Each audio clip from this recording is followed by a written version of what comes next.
It started with a ringtone I didn't recognize. Something faint, mechanical, distant, like an old payphone echoing inside a tunnel. It was 3:03 a.m. when I first heard it, the kind of hour when even nightmares feel too tired to bother you, and yet, there it was, vibrating through the thin plaster walls of my rented farmhouse in the middle of nowhere. I had just moved in 2 weeks ago, chasing silence after years of city chaos, thinking maybe the countryside would offer peace. But what I got instead was a phone that rang in the same spot of my hallway every single night. Same tone, same time, same emptiness when I answered. The first time, I thought it was a neighbor's line bleeding through the old wiring. I picked it up anyway, out of curiosity more than anything. No dial tone, just static. And then, a whisper. He's not sleeping. I remember feeling the hair on my arms rise even before I registered the words, because the voice didn't sound like it came through a phone. It sounded like it was inside the house. I dropped the receiver. The phone wasn't even plugged in.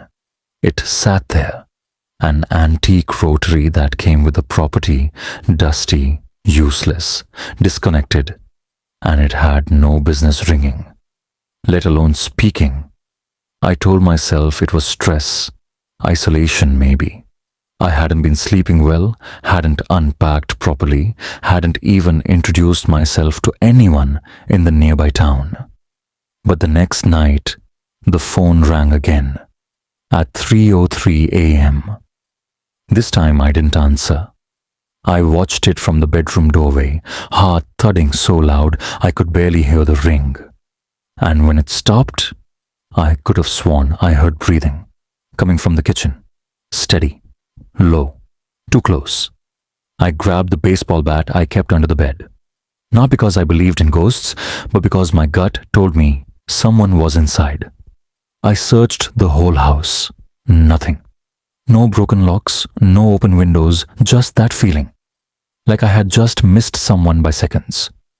The third night, I unplugged the phone completely, took it out to the barn, and left it there. No ring. I stayed up, dared it to make a sound. Nothing happened. I finally fell asleep around 4 a.m. I woke up at 6:45 to the phone ringing again. Not in the barn, in the hallway, back where it originally sat, clean, dry, and plugged in. But I knew I had taken the cord with me. When I picked it up this time, there was no whisper, just the sound of a little boy crying. I held it for almost a full minute before it cut off. The crying wasn't sad. It was hollow, robotic, like it was trying to sound human and failing. I called the police that morning, told them someone was messing with me, breaking in, maybe stalking me. They did a sweep, found no signs of forced entry, no fingerprints except mine. They asked me if I was on any meds. I wasn't. Not yet. I started keeping the lights on all night after that. I nailed the windows shut. Still, 3:03 a.m. came, and with it, the call. Sometimes I answered, sometimes I didn't. But every time I did, the messages got worse. He knows you're watching. He's behind you. You let him in. One night, I finally screamed into the phone, "Who the hell are you?" The voice paused, then said, "You don't remember the well, do you?" That shook something loose in me. Something I didn't know I had buried. Memories of a well behind my childhood home, sealed off after a boy went missing. I remembered hearing my mom say, "We shouldn't have let him play there." But I didn't remember what happened. Just one detail. I used to dream about dragging someone heavy up out of the well. Every night, in the dream, the thing got closer to the top. Every night, it whispered my name.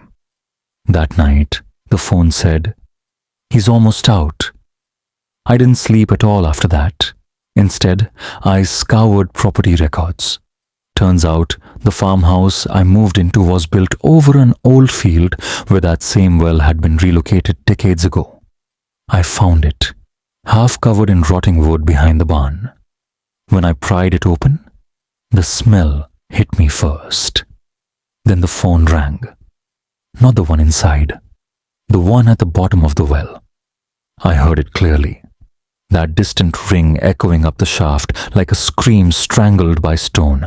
I should have run. I should have left. But I climbed down instead, driven by a pull I still can't explain.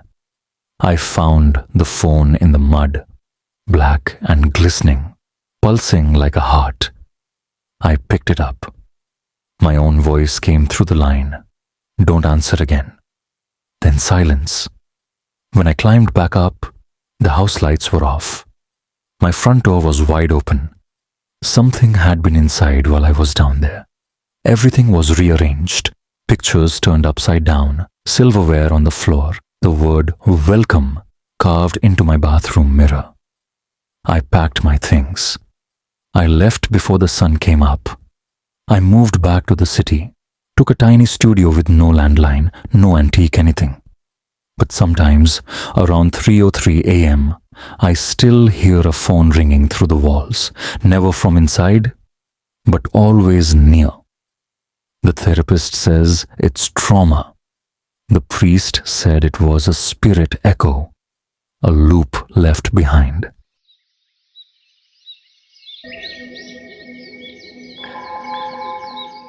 I always thought old houses had charm until I moved into one and realized charm was just another word for rot hidden behind wallpaper, for creaking stairs that never creaked in the same pattern twice, and for closets that felt deeper than their dimensions allowed.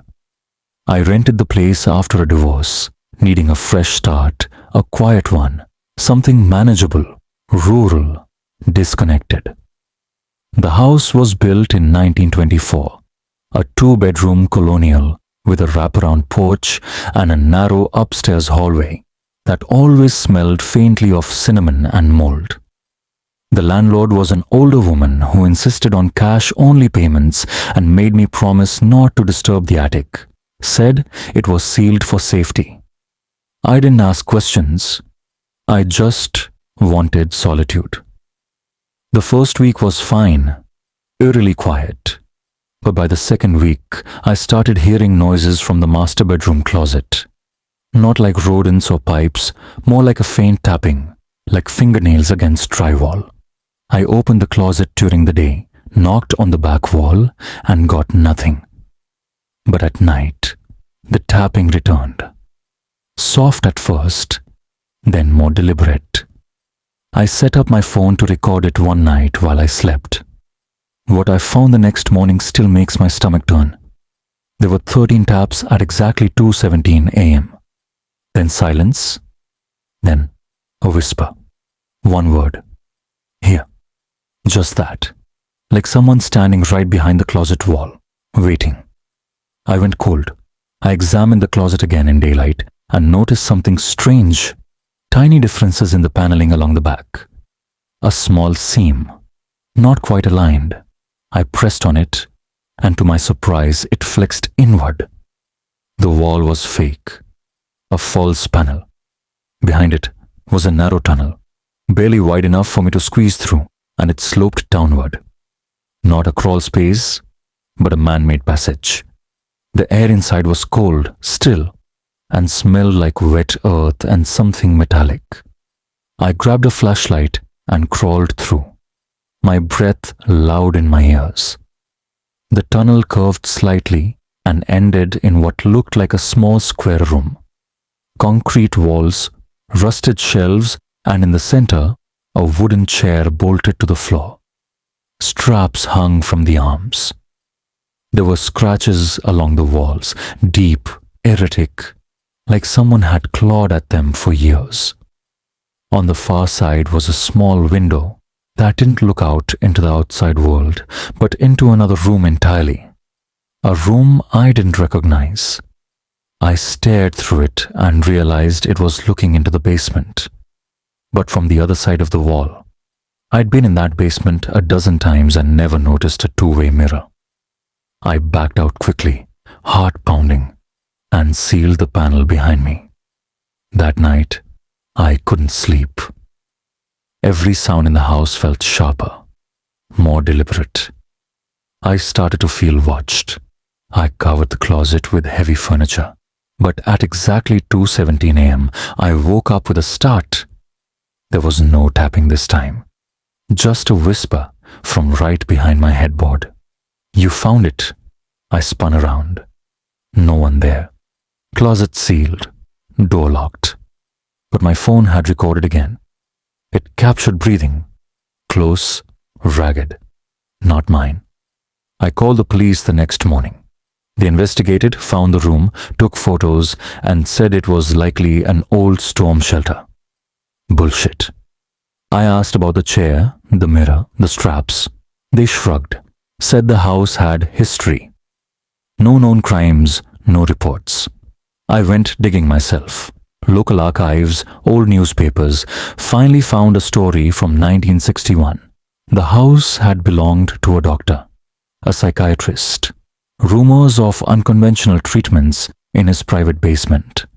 2 missing patients, one of them a child. No charges ever filed. The house changed hands 7 times after that. Each owner stayed less than a year.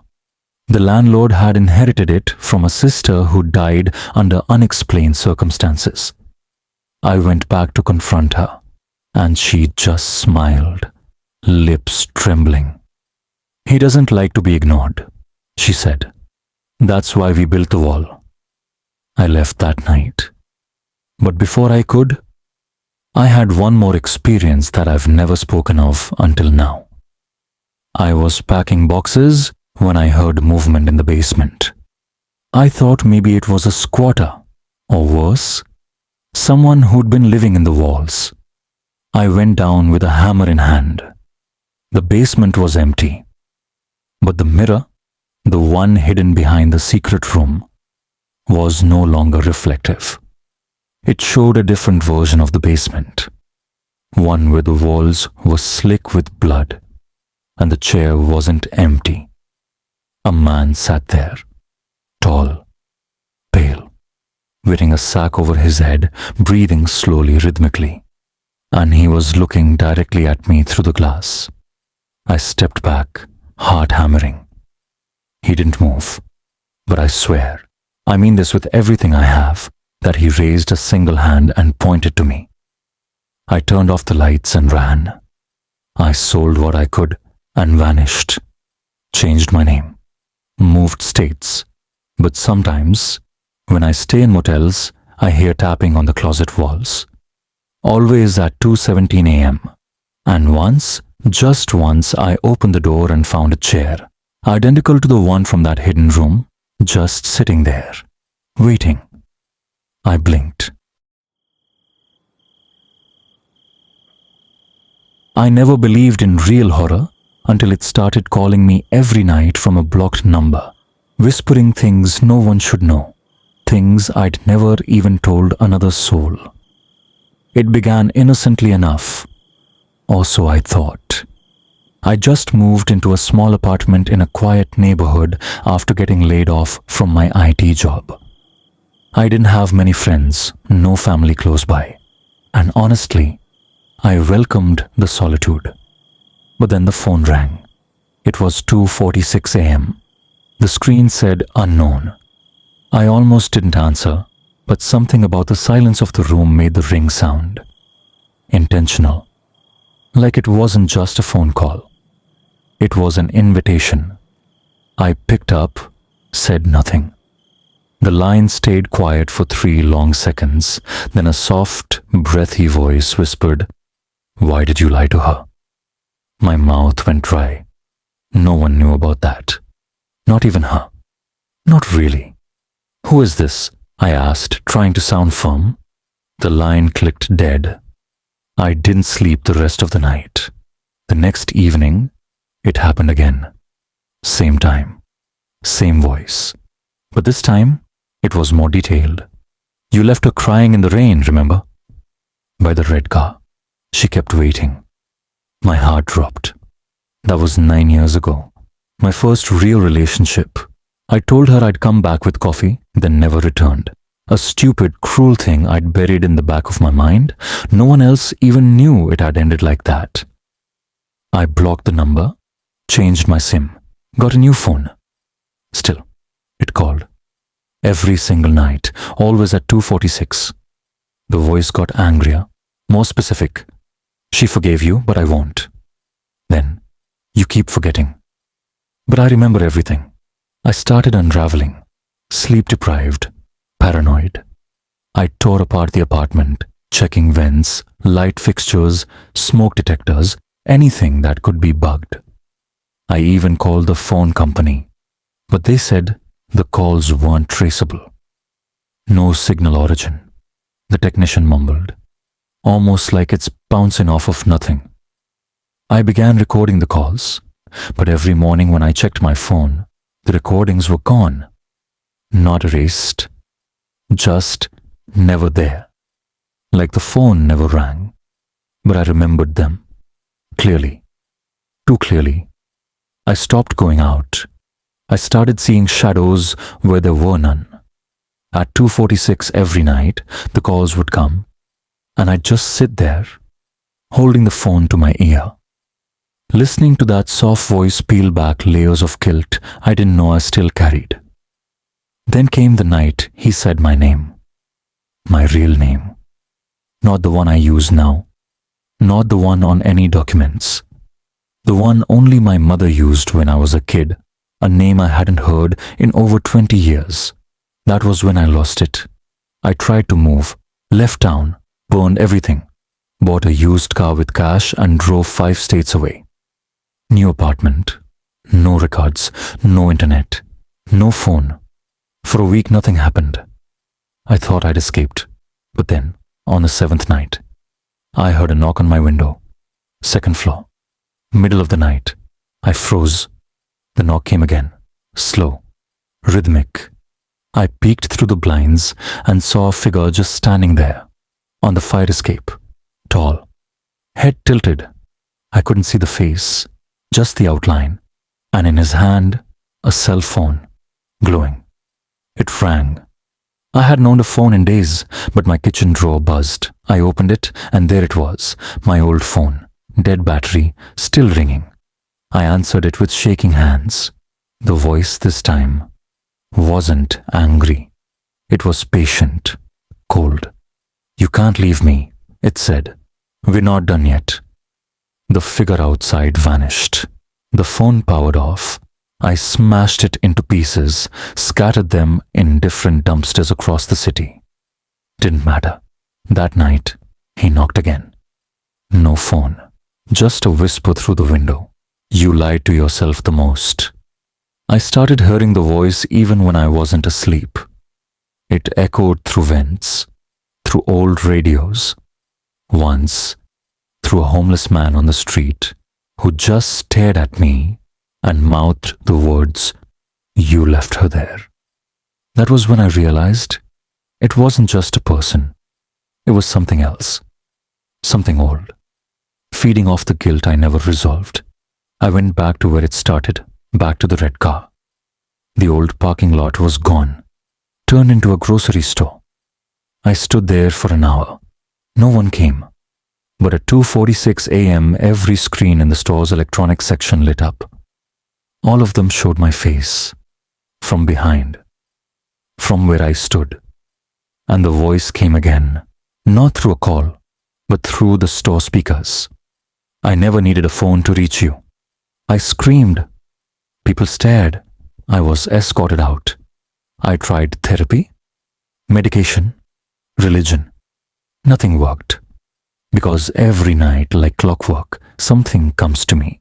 Sometimes through electronics, sometimes through dreams, once through a crack in the ceiling that wasn't there the day before. It doesn't always speak now. Sometimes it just breathes, watches, waits. I don't think it wants to kill me. I think it wants me to remember forever. I've moved 17 times. It always finds me. I tried confessing my sins to everyone I could. Tried making amends, but the voice says it's not about forgiveness. It's